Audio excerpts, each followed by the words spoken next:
আল্লাহরে গালি দিল, আল্লাহ গজব দিয়া মারে না। আল্লাহরে গালি দিল, আল্লাহ গজব দেয় না গো। আল্লাহ খাবার বন্ধ করে না, আল্লাহ গজব দিয়া মারে না। আল্লাহ কয় বান্দা গালি দিলে আমার কষ্ট লাগে না, কিন্তু আমার বন্ধুরে যদি কেউ গালি দেয় আমি আল্লাহ বরদাস্ত করতে পারি না। আমার নবীরে যদি কেউ গালি দেয় রে, আমার মালিক বলে বন্ধু আমি বরদাস্ত করতে পারি না। আবু লাহাব আপনারে গালি দিছে, সূরা লাহাব নাজিল করে দাঁত ভাঙ্গা জবাব দিছি। আবু লাহাবের বউ আপনারে আবেতার বলে গালি দিছে, সূরা কাউসার নাজিল করে জবাব দিছি। বন্ধু আপনারে কেউ যে কথা বললে আমি আল্লাহ বরদাস্ত করি না, সব বরদাস্ত করি। বন্ধুরে কেউ গালি দিলে আমি আল্লাহ বরদাস্ত করতে পারি না। এই উখবা দুনিয়া তো ধ্বংস, পরকালও ধ্বংস। আমার যুবক ভাইরা, আল্লাহ রাব্বুল আলামিন বন্ধুকে বলে বন্ধু কান্দিন না, আমি আল্লাহ আপনাকে ওয়াদা দিলাম উখবার দৃশ্যটা আমি আপনাকে দেখায়া দিব। আমার যুবক ভাইরা, দুনিয়ার জমিনেও উখবার অস্তিত্ব থাকে নাই, বিলীন হয়ে গেছে। পরকালে উখবা কুশার চিনেন? কুশার গেন্ডারি চিনেন? সাবায়া যে খায় এই গুণ গেন্ডারি অথবা কুশা যেটাই বুঝে, মানুষ যেইভাবে চিপায়া খায়, চিপায়া কুশার খায়, এই সমস্ত নাফরমানগুলি হাসরের মাঠে আর নিজের হাত গুলা কুশারের মতো চাবাইতে থাকবে। কুশারের মতো চাবাইতে বলবে, ইয়া ওয়াইলাতা লাইতানি লাম আত্তাখিজ ফুলানান খালিলা। নিজের হাতে নিজের আঙ্গুলগুলা চাবাইতে থাকবে, নিজের হাতে নিজের হাতগুলা চাবাইতে থাকবে, আর বলতে থাকবে অমুকের সাথে যদি বন্ধুত্ব না করতাম, অমুকের সাথে যদি সম্পর্ক না করতাম, তাহলে আজকে জাহান্নামের আগুনে জ্বলতে হতো না, আজকে জাহান্নামের আগুনের ভিতরে থাকতে হতো না। আফসোস করতে থাকবে। সেদিন আল্লাহ নবী নিজের চোখে আল্লাহ নবীরে দেখাইব, বন্ধু তাকায়া দেখেন ওখবা নিজের হাতগুলি গেন্ডারির মতো চাবাইতেছে। আমার যুবক ভাইরা, 1500 বছর আগে সূরা ফুরকানের 26-27 নম্বর আয়াত নাজিল হইল। এটা শুধু তখনকার যুগের ওয়াজ না, এখনো যারা দুনিয়ার জমিনে সুদকুরের সঙ্গে বন্ধুত্ব করছে, ঘুষখোরের সঙ্গে বন্ধুত্ব করছে, বেনামাজির সঙ্গে যারা বন্ধুত্ব করছে, জেনাকুরের সঙ্গে যারা বন্ধুত্ব করছে, বেফরদাওয়ালার সঙ্গে যারা বন্ধুত্ব করছে, শিরিক বেদাত করে এমন সঙ্গে যারা এমন লোকের সঙ্গে যারা সম্পর্ক করছে, হাসরের মাঠে তারাও আফসোস করে বলবে, হায় আফসোস, ইয়া ওয়াইলাতা লাইতানি লাম আত্তাখিজ ফুলানান খালিলা। হায় আফসোস, অমুকের ছেলের সাথে যদি না চলতাম, অমুকের সঙ্গে যদি না চলতাম, সুদকুর যদি আমার বন্ধু না হইতো, ঘুষখোর যদি বন্ধু না হইতো। আফসোস করে বলবে, হায় আফসোস, আমার বন্ধুটা যদি মসজিদের ইমাম হইতো, আমার বন্ধু যদি মসজিদের মুয়াজ্জিন হইতো, আমার বন্ধু যদি 5 ওয়াক্ত নামাজি হইতো, আমি কেন রে এমন বন্ধু বানাইলাম না, আমি কেন সুদখোররে বন্ধু বানাইলাম। কিয়ামতের মাঠে সুদখোরের সঙ্গে দাঁড়ায়া যেতে হবে। যার সঙ্গে যার মহব্বত, তার সঙ্গে তার কিয়ামত। কথা কয় না? যার সঙ্গে যার মহব্বত বেশি, তার সঙ্গে কিয়ামত হবে। তাই বন্ধু বানানোর সঙ্গে সাবধান। বন্ধু যারে তারে বানানো যাবে না। বন্ধু বানানোর সময় খুব সাবধান। দেখবেন বন্ধুটায় নামাজ পড়ে কিনা, বন্ধুটা আল্লাহওয়ালা কিনা। এই সিটার বাটপারের সঙ্গে বন্ধুত্ব করা যাবে না। নিজেও জাহান্নামে যাবে, আপনাকেও জাহান্নামে সে নিয়ে যাবে। উকবা তার বন্ধুত্ব টিকায় রাখার জন্য, উকবা তার বন্ধুত্ব টিকায় রাখার জন্য বলে, আবু জাহেল, আবু লাহাব, আমারে তোরা ছেড়ে যাবি না। আমি বিপদে পড়ে, মুসিবতের মধ্যে পড়ে কালেমা পড়ছিলাম। যদি তখন আমি কালেমাটা না পড়তাম, তাহলে আমার বাড়ির থেকে যদি মুহাম্মদ চলে যাইতো, তাহলে আমার মরণ ছাড়া কোনো উপায় ছিল না। লজ্জায় শরমে বাধ্য হইয়া কালেমা পড়ছি। আমি মুহাম্মদের কালেমা পড়ি নাই। আমি আবু বকরের কালেমা পড়ি নাই, উমরের কালেমা পড়ি নাই, আমি আমার ব্যক্তির স্বার্থে কালেমা পড়ছি। সেই কালেমা আমি ফেরত দিয়া দিব, তথাপি বন্ধুত্ব আমি নষ্ট করতে দিব না। নাউজুবিল্লাহ। আমার যুবক ভাইরা, বন্ধু বানানোর ক্ষেত্রে সাবধান। বন্ধু বড় মারাত্মক। বন্ধু কিন্তু সমাজ ধ্বংস করে। বন্ধুর কারণে মানুষ জান্নাতে যায়, বন্ধুর কারণে জাহান্নামে যায়। বন্ধু যদি খারাপ হয় রে, তাহলে আপনাকে ভালো হতে দিবে না। তাই আমি ইয়ং জেনারেশন যারা আছেন তাদেরকে বলবো, যার তার সাথে বন্ধুত্ব হয় না, যারে তারে বন্ধু বানাইবেন না। বন্ধু যদি সিগারেট খায়, আপনারা গাঞ্জা খাওয়া শিখাইব, আপনারা ভালো কিছু শিখাবে না। সে সিগারেট খায় তো আপনারা খাওয়ানো শিখাইবে। সে যদি নেশা করে, আপনাকে নেশাগ্রস্ত বানায়া ছাড়বে। বাস্তব না বাস্তব? বন্ধু যদি খারাপ হয়, আপনারা খারাপ বানাবে। সঙ্গী গুণে লোহা জলে বাসে, এটা বাস্তব কথা। সৎসঙ্গে সদ্বাস, অসৎ সঙ্গে সর্বনাশ। এই জন্য যারে তারে বন্ধু বানাবেন না।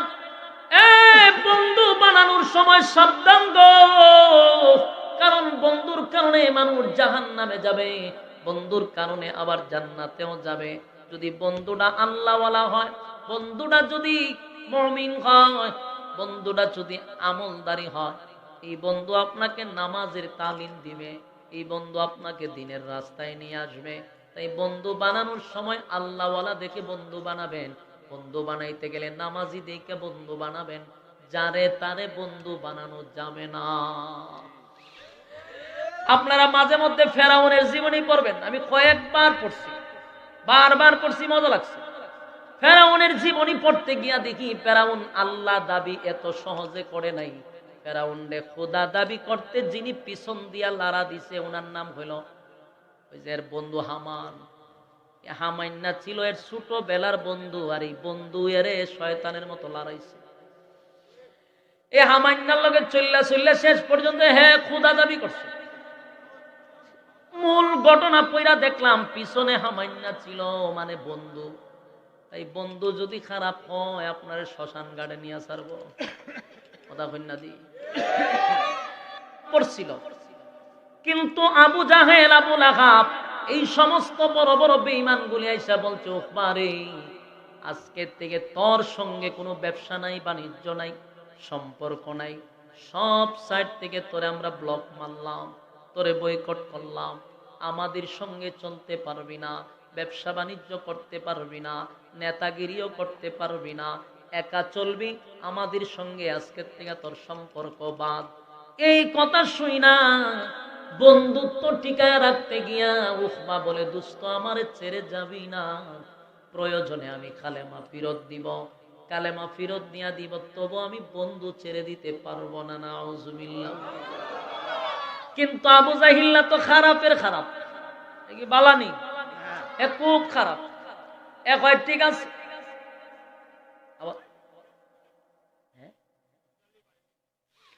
আবু জাহেল কিন্তু সাধারণ খারাপ না, শয়তানের খারাজিল কি। বুঝলাম তুই কালেমা ছেড়ে দিবি, তাহলে শুন আমরা যে শর্ত দিব ওই শর্ত মানতে হবে।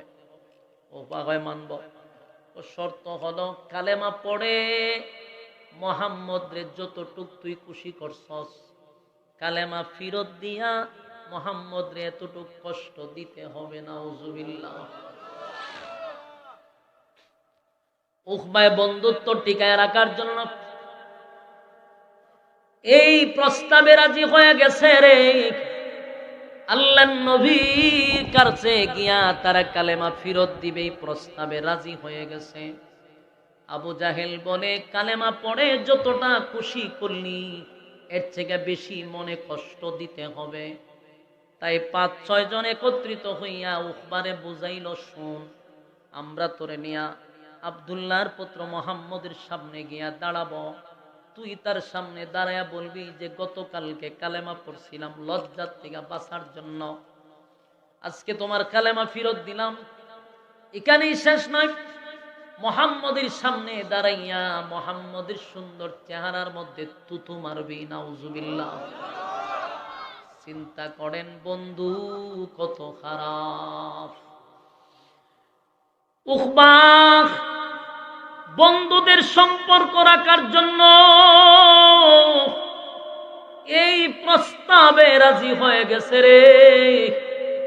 কত বড় নাফরমান আর কত বড় খম্বক, নিজের হাতে নবী তারে কালেমা পড়ায়া দিছিল, জান্নাতের টিকেটটা তার হাতে দড়ায়া দিছিল। ভাই কথা বলেন, মনোযোগ জাগা, ওয়াজের মনোযোগ এমনি উল্টা ভালো হয়েছে। এর মধ্যে আবার যদি আপনারা কথা কনতে তো শেষ, আপনারা কি বিরক্ত হইতেছেন? আমি সাইরা দিতেছি, সাইরা দিলে আপনারা সুবিধা। মনোযোগ দিয়ে শুনে, বন্ধুরা যেইভাবে বুঝাইছে ওই উকবাই কিন্তু সেইভাবেই মেনে নিছে। তার মানে গতকালকে নবী নিজের হাতে তারে কালেমা পড়াইল, আজকে সে সিদ্ধান্ত নিছে নবীর সঙ্গে চরম পর্যায়ের বেয়াদবি করবে। উকবা সহ আবু জাহেল, আবু লাহাব সহ ৮-১০ জন লোক একত্রিত হইয়া উকবারে লইয়া আমার নবীর সামনে যাওয়া শুরু করল। যেই মাত্র তারা নবীর কাছাকাছি চলে যায়, আল্লাহর নবী দূর থেকে তাকায়া দেখে উকবা সহ মক্কার বড় বড় লিডাররা একত্রিত হইয়া নবীর সামনে আসতেছে। আল্লাহর নবীর দিল মাকা দরদ, নবী তো রাহমাতাল লিল আলামিন, আমার নবীর তো মায়া দয়ায় ভরা। নবী মনে করছে যে তারা হয়তো বা গতকালকে কালেমা পড়ছে লুকিয়ে, আজকে মনে হয় রে প্রকাশ্যে তারা কালেমা পড়বে, এই জন্য আমি নবীর কাছে তারা আসতেছে। নবী খুশিতে উইটা দাঁড়ায়া গেলেন, দাঁড়াইয়া সামনের দিকে আগাইতেছেন, মুস্কি হাসি দিয়া দিয়া নবী সামনে আগাইতেছে। উকবা দূর থেকে আমার নবীর চেহারা মুবারকের দিকে তাকাইয়া তার কলিজাটার মধ্যে একটা মুসর মারছে, কারণ সে তো বন্ধুদের কথায় আসছে, নিজের থেকে আসে নাই। কিন্তু বন্ধুদের কথা রাখতে গিয়া তারা এখানে আসছে। কথা কইতেছেন না? গামছা দিয়া মুখটা বাইন্দা দেন, একেবারে মুখ বাইন্দা, নাকটা সাইরা খালি বাইন্দা রাখবেন যাতে না মরে। ফালতু পরিবেশটা ধ্বংস করার জন্য আসছে।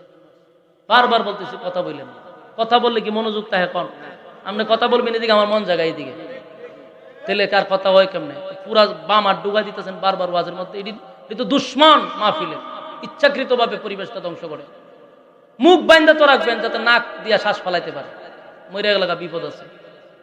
মাইরেন না ডাইরেক্ট, যাতে শিক্ষা হয়। তা এত সুন্দর করে বুঝাইতেছি, বুঝে না। বারে যে আপনারা কথা বলেন, আমার ওয়াজের মধ্যে আর মনোযোগ থাকেনি, এটি বিরক্তিকর। ওয়াজের মধ্যে নিজেরও কথা বলতে আর ভালো লাগে না করছে, এরপরে কথা কইবে।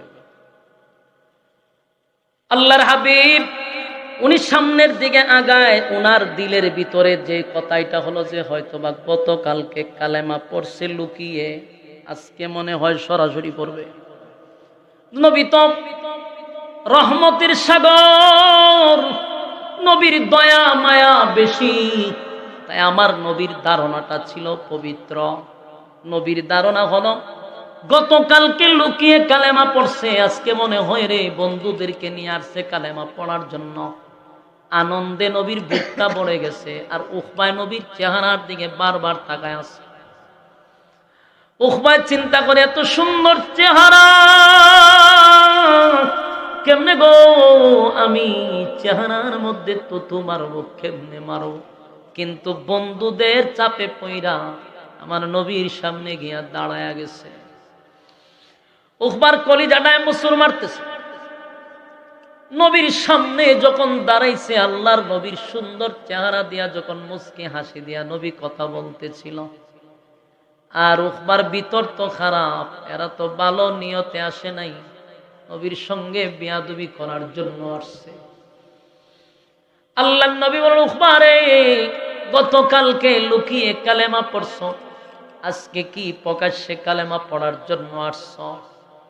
উকবায় কয়, না আব্দুল্লাহর পুত্র মুহাম্মদ, শোনো, গতকালকে আমি চাপে পড়ে ইজ্জত বাঁচাইতে গিয়া কালেমাটা পড়ছিলাম, আজকে তোমার কালেমা ফিরত দিতে আসছি, আমি কালেমা পড়ি নাই, আমি পলিটিক্সের কালেমা পড়ছিলাম। এই কথা বলার পরে বন্ধুদেরকে খুশি করার জন্য আমার নবীর নুরানি চেহারার মধ্যে এই বেঈমানের বাচ্চা থুতু মাইরা দিছে। যেই মাত্র থুতু মারছে, আল্লাহর নবী ডাক দিয়া বলেন, উখবা কি করলি রে, কি করলি, কি করলি, কি করলি? আমি নবীর চেহারার মধ্যে থুতু কেমনে মারলি? এই উখবা, গতকালকে আমি তোরে কালেমা পড়ায়া দিলাম রে, জান্নাতের টিকিট তোর হাতে আমি নবী ধরায়া দিলাম, আজকে জান্নাতের টিকিটটা আমার হাতে ফিরাইয়া দিলি। আমি নবীর শরীরে কোনোদিন মশা মাছি বসে নাই, বসে নাই। আমি নবীর শরীরে মশা মাছি কোনোদিন বসে নাই। এই সুন্দর চেহারার মধ্যে তুই থুতু মারলি। আল্লাহর নবী এত কষ্ট পাইছে, নবীর কলিজাটা যেন ব্যঙ্গে টুকরা টুকরা হয়ে গেছে। আল্লাহর নবী কান্দে আর বলে, উখবা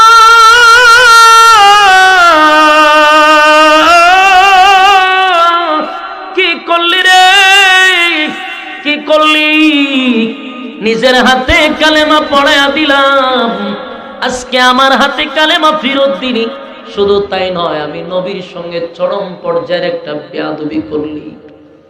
আমি নবীর সঙ্গে চরম পর্যায়ের একটা বেয়াদবি করলি। আমার নবীর চোখ দিয়া পানিগুলা জড়ে পড়তেছিল। নবীর কলিজায় দারুণ একটা ধাক্কা লাগছে, কষ্ট পাইছে আল্লাহর পয়গম্বর।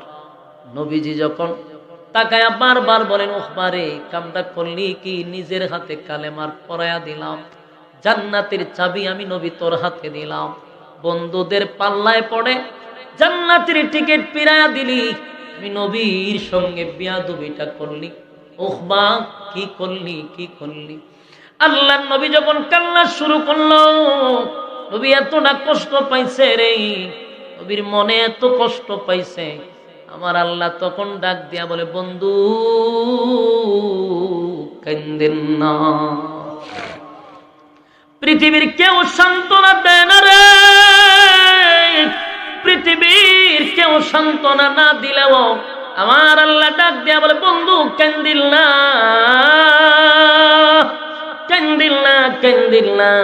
উখবা আপনার কোনো ক্ষতি করে নাই, উখবা আপনার কোনো ক্ষতি করে নাই গো, বরং উখবা তার নিজের মাথায় নিজে কুড়াল মাইরা দিছে। আপনি নবীর কোনো ক্ষতি করতে পারে নাই। ওয়ায়াউমা ইয়া'আদ্দুয যালিমু আলা ইয়াদাইহি ইয়াকুলু ইয়া লাইতানি ইত্তাখাযতু মা'আর রাসূলি সাবিলা। আল্লাহ রাব্বুল আমিন তখন এই আয়াতটা নাযিল করে দেয় আর বলে, নবী গো কান্দিল না, আপনি কান্দিল না, উখবা আপনার ক্ষতি করে নাই, নিজের ক্ষতি, নিজের ক্ষতি, নিজের ক্ষতি নিজে করছে। জান্নাতের টিকিট পাইছিল, জাহান্নামের টিকিট আবার নিয়ে গেছে। বন্ধু আপনার কোনো ক্ষতি করে নাই। কিয়ামতের ময়দানে সেই উখবা চিৎকার দিয়া বলবে, হায় আফসোস, হায় আফসোস, ইয়া ওয়াইলাতা লাইতানি লাম আত্তাখিজ ফুলানান খলিলা। সেদিন উখবা বলবে, হায় আফসোস, মুহাম্মদের মতো বন্ধু পাওয়ার পরেও আমি এমন বন্ধু হারাইয়া নিকৃষ্টতম বন্ধু আবু জাহেলকে বন্ধু বানাইছিলাম, আমি আবু লাহাবরে বন্ধু বানাইছিলাম, বড় বড় শয়তানগুলারে বন্ধু বানাইছিলাম, আজকে জাহান্নামের আগুনে জ্বলতেছি। এমন বন্ধু পাওয়ার পরেও আমি এমন নিয়ামত হারাইলাম। আমার যুবক ভাইয়েরা সেদিন আফসোস করতে থাকবে। আল্লাহ বলে, বন্ধু কান্দেন না, চোখের পানি মোছেন। উখবা আপনার কোনো ক্ষতি করতে পারে নাই, বরং নিজের ক্ষতি নিজে করছে। আর একটা কথা হলো, আল্লাহ নিজেই বলে, বন্ধু আমারে যদি কেউ গালি দেয় আমি আল্লাহর কষ্ট লাগে না। আমারে যদি সকাল বেলা কোনো বান্দা বান্দি গালি দেয়, বিকাল বেলা তার জন্য আমি মালিক খাবার রেডি রাখি। আল্লাহরে গালি দিল, আল্লাহ গজব দিয়া মারে না। আল্লাহরে গালি দিল, আল্লাহ গজব দেয় না গো। আল্লাহ খাবার বন্ধ করে না, আল্লাহ গজব দিয়া মারে না। আল্লাহ কয় বান্দা গালি দিলে আমার কষ্ট লাগে না, কিন্তু আমার বন্ধুরে যদি কেউ গালি দেয় আমি আল্লাহ বরদাস্ত করতে পারি না। আমার নবীরে যদি কেউ গালি দেয় আমার মালিক বলে বন্ধু আমি বরদাস্ত করতে পারি না। আবুল আহাব আপনারে গালি দিছে, সূরা লাহাব নাজিল করে দাঁত ভাঙ্গা জবাব দিছি। আবুল আহাবের বউ আপনারে আবেতার বলে গালি দিছে, সূরা কাউসার নাজিল করে জবাব দিছি। বন্ধু আপনারে কেউ যে কথা বললে আমি আল্লাহ বরদাস্ত করি না, সব বরদাস্ত করি।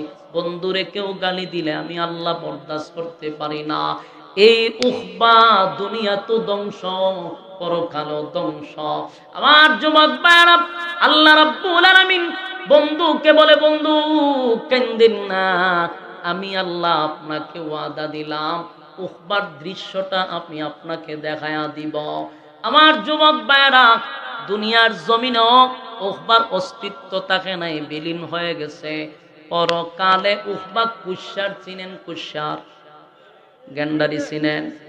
সাবায়া যে খায় এই গুণ গেন্ডারি অথবা কুশা যেটাই বুঝেন, মানুষ যেইভাবে চিপায়া খায়, চিপায়া কুশার খায়, এই সমস্ত নাফরমান গুলি হাসরের মাঠে আর নিজের হাত গুলা কুশারের মতো চাবাইতে থাকবে, কুশারের মতো চাবাইতে বলবে ইয়া ওয়াইলাতা লাইতানি লাম আত্তাখিজ ফুলানান খালিলা। নিজের হাতে নিজের আঙ্গুলগুলা চাবাইতে থাকবে, নিজের হাতে নিজের হাতগুলা চাবাইতে থাকবে আর বলতে থাকবে অমুকের সাথে যদি বন্ধুত্ব না করতাম, অমুকের সাথে যদি সম্পর্ক না করতাম, তাহলে আজকে জাহান্নামের আগুনে জ্বলতে হতো না, আজকে জাহান্নামের আগুনের ভিতরে থাকতে হতো না। আফসোস করতে থাকবে। সেদিন আল্লাহ নবী নিজের চোখে আল্লাহ নবীরে দেখাইব, বন্ধু তাকায়া দেখেন ওহবা নিজের হাতগুলি গেন্ডারির মতো চাবাইতেছে। আমার যুবক ভাইরা, 1500 বছর আগে সূরা ফুরকানের 26-27 নম্বর আয়াত নাজিল হইল। এটা শুধু তখনকার যুগের ওয়াজ না, এখনো যারা দুনিয়ার জমিনে সুদকুরের সঙ্গে বন্ধুত্ব করছে, ঘুষখোরের সঙ্গে বন্ধুত্ব করছে, বেনামাজির সঙ্গে যারা বন্ধুত্ব করছে, জেনাকুরের সঙ্গে যারা বন্ধুত্ব করছে, বেফরদাওয়ালার সঙ্গে যারা বন্ধুত্ব করছে, শিরিক বেদাত করে এমন লোকের সঙ্গে যারা সম্পর্ক করছে, হাসরের মাঠে তারাও আফসোস করে বলবে হায় আফসোস, ইয়া ওয়াইলাতা লাইতানি লাম আত্তাখিজ ফুলানান খালিলা। হায় আফসোস, অমুকের ছেলের সাথে যদি না চলতাম, অমুকের সঙ্গে যদি না চলতাম, সুদকুর যদি আমার বন্ধু না হইতো, ঘুষখোর যদি বন্ধু না হইতো। আফসোস করে বলবে হায় আফসোস, আমার বন্ধুটা যদি মসজিদের ইমাম হইতো, আমার বন্ধু যদি মসজিদের মুয়াজ্জিন হইতো, আমার বন্ধু যদি 5 ওয়াক্ত নামাজি হইতো, আমি কেন রে এমন বন্ধু বানাইলাম না, আমি কেন সুদকুর রে বন্ধু বানাইলাম। কিয়ামতের মাঠে সুদকুরের সঙ্গে দাঁড়ায়া যেতে হবে, যার সঙ্গে যার মহব্বত তার সঙ্গে তার কিয়ামত। কথা কয় না? যার সঙ্গে যার মহব্বত বেশি তার সঙ্গে কিয়ামত হবে। তাই বন্ধু বানানোর সঙ্গে সাবধান, বন্ধু যারে তারে বানানো যাবে না। বন্ধু বানানোর সময় খুব সাবধান, দেখবেন বন্ধুটায় নামাজ পড়ে কিনা, বন্ধুটা আল্লাহওয়ালা কিনা। এই সিটার বাটপারের সঙ্গে বন্ধুত্ব করা যাবে না, নিজেও জাহান্নামে যাবে, আপনাকেও জাহান্নামে সে নিয়ে যাবে। আমার যুবক ভাইরা, এই ইয়ং জেনারেশন যারা আছেন, আমি আপনাদের হাতে পায়ে ধরে বলি, এই কথাগুলি বালিশের সঙ্গে মাথা লাগায় আবার চিন্তা করবেন। এই পৃথিবীতে যারা ধ্বংস হইছে শুধুমাত্র বন্ধুর কারণে ধ্বংস হইছে। খারাপ কিন্তু মা বাপ বানায় না, খারাপ কিন্তু আত্মীয় স্বজন বানায় না। বন্ধুর সঙ্গে ছইলা, বন্ধু সিগারেট খাওয়ায়, বন্ধু গাঞ্জা খাওয়ায়, বন্ধু তারে নেশা শিখায়, বন্ধু তারে জেনা শিখায়, বন্ধু তারে চুরি শিখায়, যত সিটিং বাজি আছে সব বন্ধুর মারফত। বাস্তব না বাস্তব? এই আবু জাহিল্লার সঙ্গে চইলাম। উকবা তখন আফসোস করে বলবে, হ্যাঁ আফসোস, নিজের হাতে মুহাম্মদ আমারে কালেমা পড়ায়া দিল। এই জান্নাতের সার্টিফিকেট পাওয়ার পরে কেমনে রে বন্ধুদের পাল্লায় পড়ে আমি চিরস্থায়ী জাহান্নামী হয়ে গেলাম। এই আফসোস নিজের হাতটারে গেন্ডারির মতো চাবাইতে থাকবে, গেন্ডারির মতো। আমার যুবক ভাইরা, হাতে পায়ে ধরে বলি, যারে তারে বন্ধু বানাইব না। বন্ধুর ব্যাপারে সাবধান, সাবধান, সাবধান। বন্ধুর ব্যাপারে সাবধান। বন্ধু যারে তারে বানাবো না। ইমাম সাহেব যদি আনস্মার্ট হয়, জান্নাতের ব্যাপারে ইমাম সাহেব স্মার্ট। তোমার কাছে আনস্মার্ট লাগে, এই জন্য ইমাম সাহেবের সাথে চলতে ভালো লাগে। এই লোকটা তো নামাজি, ইমাম সাহেবের সঙ্গে চললে তুই বেনামাজি হবি না, নামাজি হয়ে যাবি। কিন্তু সুদখোরের সঙ্গে চললে তুই সুদখোর হবি, তুই নামাজি হবি না। বাস্তব না বাস্তব? কারা কারা ভালো বন্ধু বানাবেন হাত তুলে দেখায়া দেন। লিল্লাহে তাকবীর, লিল্লাহে তাকবীর। এর মধ্যে একদল মানুষ এটা নিয়ে বলা বলি করে যে এত ওয়াজ মাহফিল কেন করায়, এত ওয়াজ মাহফিল দিয়ে কি হবে, বলে না?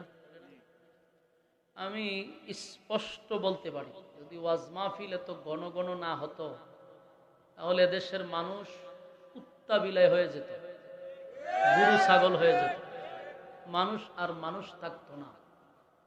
ওয়াজ নসিহতের দ্বারায় মানুষ মানুষ আছে, না হয় চতুষ্পদ জানোয়ারের মতো হয়ে যেত। যারা ওয়াজ মাহফিলের বিরোধিতা করে এরাও এক ধরনের জানোয়ার, এরা মানুষরূপী জানোয়ার। ভালো মানুষ, ইমানওয়ালা মানুষ, আল্লাহ প্রেমিক, নবী প্রেমিক মানুষ কোন সময় নসিহতে বাধা দিতে পারে না। যারা বাধা দেয় এরা আবু জাহেলের উত্তরসূরি, আবু লাহাবের উত্তরসূরি। রাসূল সাল্লাল্লাহু আলাইহি সাল্লাম যখন সাহাবায়ে কেরামদেরকে নসিহত করতেন, এই আবু জাহেলের গোষ্ঠীরা বাধা দিত, আবু লাহাবের গোষ্ঠীরা বাধা দিত। এখনো যারা ওয়াজ মাহফিলে বাধা দেওয়ার চেষ্টা করে এবং এই মাহফিলে না আসার জন্য মসজিদে মসজিদে এলান করা হয়, এই সমস্ত আবু জাহেলের দূষরদের স্পষ্ট বলতে হবে যে আম্মার দেশ এখন নাই। আম্মার দেশ থাকতে তোমাদের যে পাওয়ার ছিল, এই পাওয়ার এখন দেখাইলে চলবে না। আম্মা গেছে গা। কিছু কুলাঙ্গার এই ইসলামিক স্কলাররা যখন কথা বলে তাদের গায়ে চুলকানো শুরু হয় যে ওয়াজ মাহফিল করে কি করব। আবার কিছু কাঠমৌলবীরা জায়গায় জায়গায় দেয় যে এই সমস্ত ওয়াজ মাহফিলে গেলে ইমান চলে যাবে। এর ইমান আসেনি, কাঠমৌলবীর ইমান আসেনি। ফেডের মাঝে ফাড়া দিলে সূরা ফাতিহা শুদ্ধ করে বাইর না, এতে ইমামতি করে। বালা করে যদি জিগায় সূরা ফাতিহাটা শুদ্ধ করে হইতে পারে না। এই সমস্ত ফিতনাবাজের জন্য আজকে সমাজের এই ফিতনা শুরু হয়েছে। এই জন্য আমি আপনাদেরকে বলবো, বুকে সাহস রাখতে হবে, হিম্মত নিয়ে যদি চলেন, বাতিল মাথা নিচু করতে বাধ্য হবে। কথা বুঝতেছেন? এই জন্য মোকাবেলা করতে হবে হিম্মত নিয়ে। একটা কথা ইয়াদ রাখবেন, বাতিল হলো মৃত আর ইমানদার হলো জীবিত। বাতিল যদি কয়েক লক্ষ হয়, আমার ধারণা এরা মৃত। যার ইমান নাই এরা মৃত মানুষ। আর একজন যদি ইমানদার হয় তাহলে সে জীবিত। যেন আমাদের প্রতিবাদ চলবে ইনশাআল্লাহ। কেউ যদি বাধা দিতে আসে রুখে দিবেন, যে আম্মার দিন শেষ। রাজি আসেননি? সাহস নিয়ে চলতে হবে।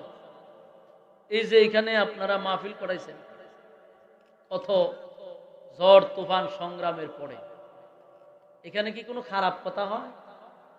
কোরআন হাদিসের বাহিরে কোনো কথা হয় না? কেক্কুর কুক্কুর হয়। অন্য জায়গায় তো কুথানি হয়। আমার সাহেব যেভাবে ধরে কুথায়, এইভাবে কুথায় ওয়াজ বাদ দিয়ে হালি কুথানি কাতানি চলে। এখানে তো কোরআন হাদিসের কথা চলবে, কেন এত বাধা হবে? এই জন্য আমি বলছি, বেশি লাগে না, 10 জন যুবক দাঁড়ায় যাবেন, খালেদ বিন ওয়ালিদের মতো। দেখবেন ইসলাম জয় হয়ে যাবে ইনশাআল্লাহ। বুকে হিম্মত রাখতে হবে। রাজি আছে? আল্লাহ কবুল করুক, আমিন। আমি আপনাদের সামনে সূরা ফুরকানের 26 নম্বর আয়াত তেলাওয়াত করছি। এই আয়াতটা কেন নাজিল হলো, এই কথাগুলি আপনাদের সামনে বলেই আমার আলোচনা শেষ করব ইনশাআল্লাহ। রাসূল আরবি সাল্লাল্লাহু আলাইহি সাল্লাম যখন মক্কাতুল মুকাররমায় প্রথম দিক দিয়া কালেমার দাওয়াত সবেমাত্র শুরু করছে, তখনকার যুগটা বেশি ভালো ছিল না, যেটাকে বলা হয়তো অন্ধকারের যুগ, জাহিলিয়তের যুগ, বর্বরের যুগ। এমন কোনো পাপ নাই তারা করে নাই, এমন কোনো গুনাহ নাই যেটা তারা করে নাই। কত খারাপ! এই খারাপ মানুষের মধ্যে কিছু ভালো গুণ ছিল। বলুন, খারাপ মানুষের মধ্যে কি ছিল? ভালো গুণ ছিল। এই ভালো গুণের কারণে আল্লাহ তাদেরকে ইজ্জত বাড়ায় দিছে।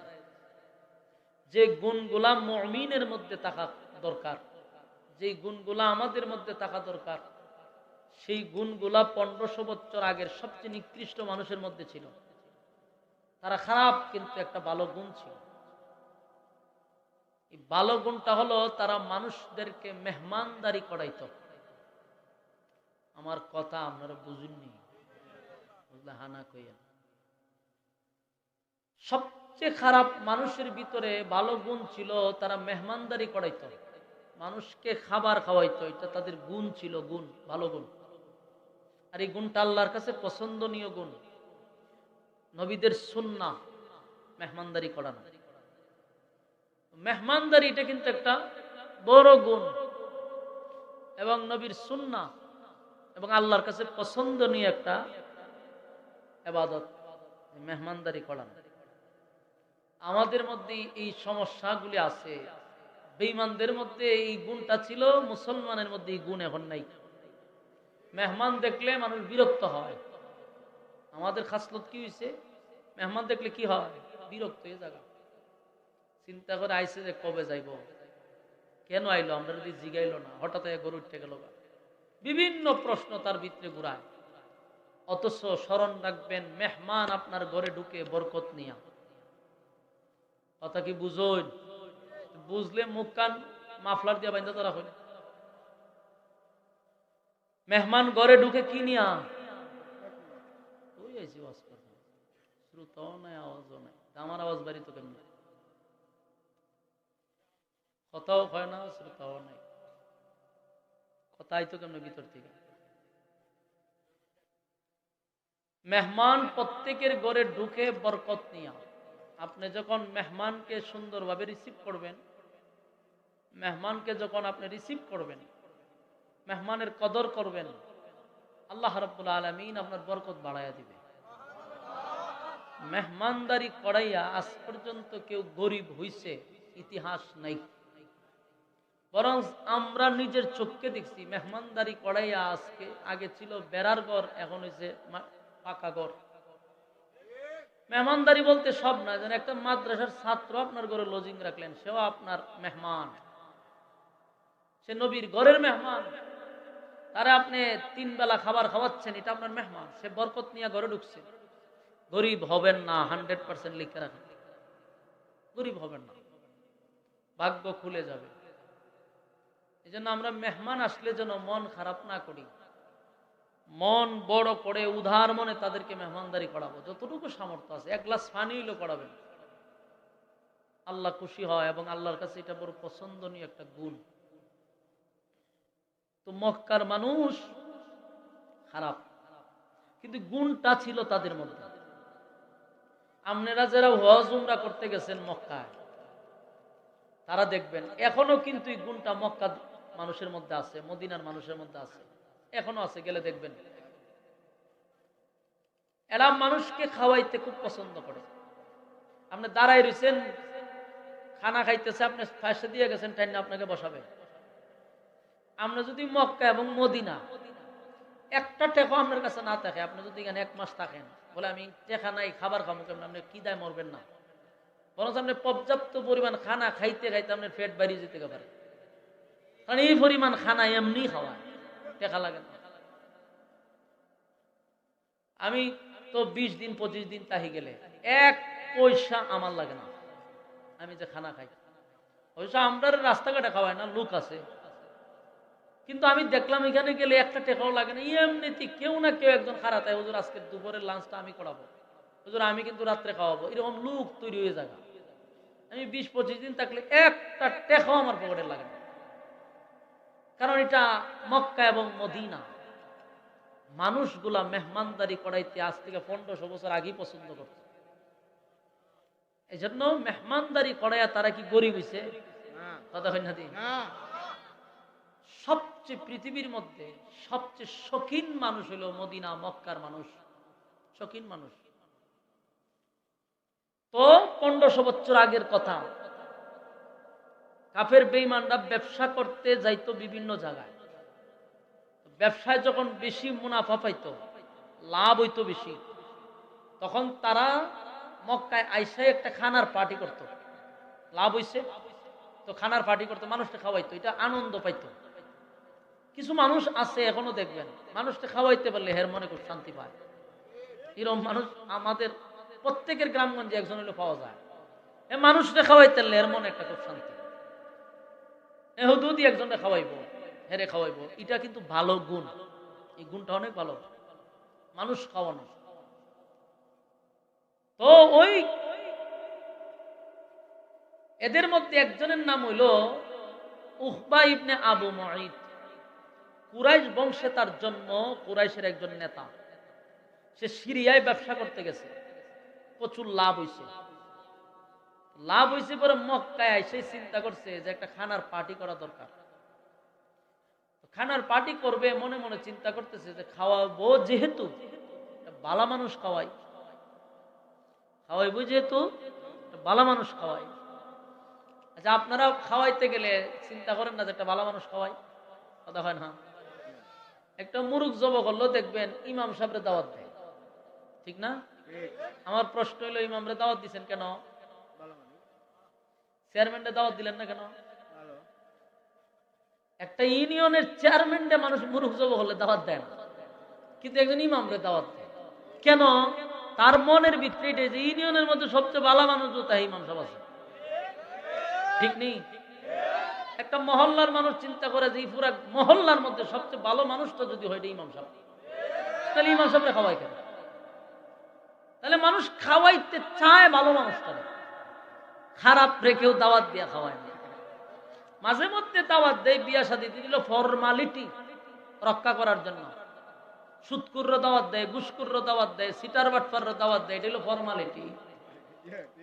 না দিলে মান সম্মান তাখানে খাক, সুদকুররে দেয়, ঘুষকুররে দেয়, সবাই দাওয়াত দেয়, কিন্তু একান্ত মহব্বতের খাবারটা খাওয়ায় ভালো মানুষকে। ওয়া উকবা ইবনে আবু মুঈত সে মাথা হেলায় চিন্তা করলো, গোটা মক্কা নগরীর মধ্যে সবচেয়ে ভালো মানুষ হলো মুহাম্মদুর রাসূলুল্লাহ সাল্লাল্লাহু আলাইহি ওয়াসাল্লাম। ওনার চেয়ে ভালো মানুষ মক্কা নগরীতে কেউ নাই। আমি যেহেতু খানা খাওয়াইবই, আমি আব্দুল্লাহর পুত্র মুহাম্মদকে খানা খাওয়াবো। এটা হলো তার মনের মধ্যে ধারণা। কিন্তু সে কিন্তু বেঈমান, জাহান্নামের সিল মারা একজন ব্যক্তি। কিন্তু মনে মনে তার ধারণা হলো আমি সবচেয়ে ভালো মানুষটারে খাওয়াবো। এবার গেছে আল্লাহর রাসূলের কাছে। আল্লাহর রাসূল সাল্লাল্লাহু আলাইহি সাল্লামের কাছে গিয়া দাওয়াত দিছে।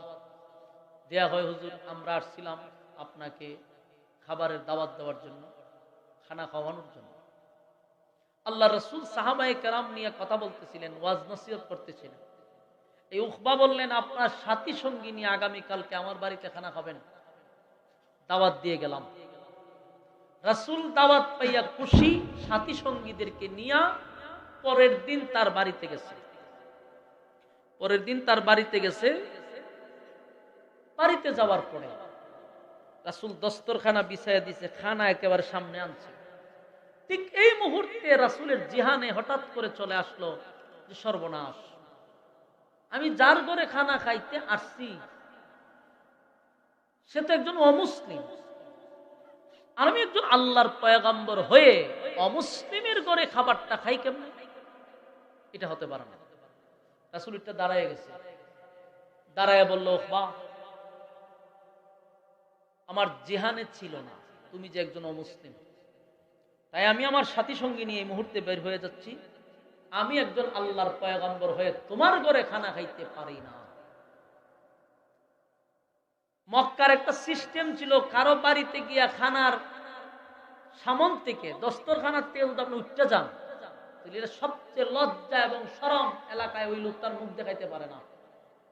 এটা সবচেয়ে বেশি মানে শরম, বেজ্জতি, যে অমুকের বাড়িতে খানার প্লেট থেকে উঠতে চলে আসছে, হে কত খারাপ মানুষ, এর ঘরে মানুষ খানা খাইতে চায় না। তখন উকবা চিন্তা করলো, আমি একটা কুরাইশের নেতা, আর সবচেয়ে ভালো মানুষটাকে দাওয়াত দিলাম, এই মানুষটাই যদি উঠতে চলে যায় তাহলে এই অঞ্চলে আমার চলা বড় কঠিন হবে, নেতাগিরি তো বহুত পরে, মান সম্মান নিয়ে আর রাস্তা দিয়ে হাঁটতে পারবো না। উকবার মাথায় আসমান ভেঙে পড়ছে। উকবায় কয়টা আপনি কি বলতেছেন? চতুর্দিকে মেহমান উপস্থিত, আর আপনি হলেন সবচেয়ে ভিআইপি মেহমান। নাতিটারে ভাড়াই দেন, এই জঙ্গলে আমি ওয়াজ করতাম, ছোট মানুষ, তার এখানে থাকা জরুরি না। উকবায় কয়, আপনি সবচেয়ে ভালো মানুষ, আর এখানে সবচেয়ে ভিআইপি মেহমানই তো আপনি। আপনি যদি উঠে যান তাহলে আমার মরণ ছাড়া আর কোনো গতি নাই। আল্লাহর রাসূল বলেন যে কোনোভাবেই সম্ভব না খানা খাওয়ার। রাসূল দাঁড়ায় গেছে, উকবা রাসূলকে বলতেছে যে আপনি আমাকে বাঁচান, আপনি যদি এই মুহূর্তে উঠে যান তাহলে আমার এখানে মরণ হবে, কোনোভাবে আপনি যেতে পারেন না। আল্লাহর রাসূল বললেন, ঠিক আছে, শর্ত সাপেক্ষে, তুমি যদি আমার শর্ত মানো আমি তোমার কোনো খানা খাবো। বললো, আপনি যে কোনো শর্ত দেন আমি মাথা পেতে নিব। শর্ত হলো তুমি কালেমা পড়ে ঈমান আনো, আমি একজন ঈমানদারের করে খানা খাবো। সুবহানাল্লাহ। উকবা এমন এক মুসিবতে পড়ছে, কালেমা পড়া ছাড়া তার আর কোনো গতি নেই, কারণ না হয় রাসূল উঠে যাবে, তার মান সম্মান সব শেষ। বাধ্য হইয়া উকবায় কালেমা পড়ছে। রাসূল খুব খুশি, সাথী সঙ্গীরা খুশি। খুশি হইয়া রাসূল তার সাথী নিয়ে চলে গেছে। এই খবর গ্রামে গঞ্জে শহরে বন্দরে সব জায়গায় পৌঁছে গেছে যে নেতায় কালেমা পড়ছে। খবর পৌঁছে গেছে আবু জাহিল্লার কানে, আবু লাহাববার কানে, উতবা উতাইবার কানে। এরা সব একত্রিত হইয়া উকবার বাড়ি ঘেরাও করছে। ঘেরাও করে কয়, দোস্ত, একই সাথে চলাফেরা করি, উঠা বসা করি, ব্যবসা বাণিজ্য করি, যত আকাম কুকাম দিনের কাম রাত্রের কাম আছে সব তোর লইয়া করি, যা করি একটা বন্টন তোর বাড়িতে পাঠাই, যত সূরা কারবারি করি সব তোর লইয়া করি, যত জানাবে বিচার আছে তোর নিয়া করি, যত দুর্নীতি আছে তোর নিয়া করি, যত বুতল খাই তোর বুতল একটা তোরে দিয়া খাই, কোনো জিনিসটা তো তোরে বাদ দেই না, সম্পর্ক তো ভালো, ব্যবসা বাণিজ্য করি একসাথে, কালেমা পড়লি তো আমাদেরকে জানাইলি না কেন? উকবারে তার বন্ধুরা ধরছে। বন্ধু কেডা? আবু জাহিল্লা, আবু লাহাব, বড় বড় শয়তান এর বন্ধু। উকবা চিৎকার দিয়া বলে, আবু জাহেল, আমি জানি বন্ধুদের মনে আমি কষ্ট দিছি, বন্ধুদের মনে কষ্ট দিছি, কিন্তু আমি মুহাম্মদের কালেমা পড়ি নাই, আমি পলিটিক্সের কালেমা পড়ছি। আপনারা এলাকাতে নাউজুবিল্লাহ আসেনি? কোন সময় পড়েন? ঠাডা বললে না, আমি তো জানতই এক জায়গাতে নিয়ম হইতে পারে, আপনারা কিন্তু ঠাডা বললে নাউজুবিল্লাহ করেন। হ্যাঁ, পলিটিক্সের কালেমা পড়ছে, এখানে নাউজুবিল্লাহ নাইতে কোন সময় নাউজুবিল্লাহ? কত বড় শয়তান! নবী কালেমা পড়াই দিয়ে গেছে, আর আবু জাহিল্লার ঠেলা সহ্য না করতে পেরে আমি পলিটিক্সের কালেমা পড়ছি। নাউজুবিল্লাহ। পলিটিক্সের কালেমা আমি সময় নাই নিলে বুঝাই দিতাম। এই পলিটিক্সের কালেমা আমাদের সমাজের অনেক মানুষ পড়ে আছে, এই বহু মানুষ পলিটিক্সের কালেমা পড়ে আছে। এরা শুধু চেয়ারের লোভে, এরা শুধু গদির লোভে, তারা শুধু নেতৃত্বের লোভে পলিটিক্সের কালেমা পড়ে। সারা বছরের পর বছর মাথায় টুপি নাই, পাঞ্জাবি নাই, যেই মাত্র ইলেকশন কাছাকাছি এখন টুপি মাথার দেয়, তসবিহ হাতে নেয়, গণ গণ মসজিদও যায়। একজনে জিজ্ঞাসা, স্যার আজান এখনো পড়ছে না, আমরা যে মসজিদে ঢুকছো, হয় বেড়া ছবি তুল, ভিডিও কর, ফেসবুকে ছাড়, নেতায় নামাজ পড়ে। এরা পলিটিক্সের কালেমা পড়ছে, এরা আব্দুল্লাহর পুত্র মোহাম্মদের কালেমা পড়ে নাই।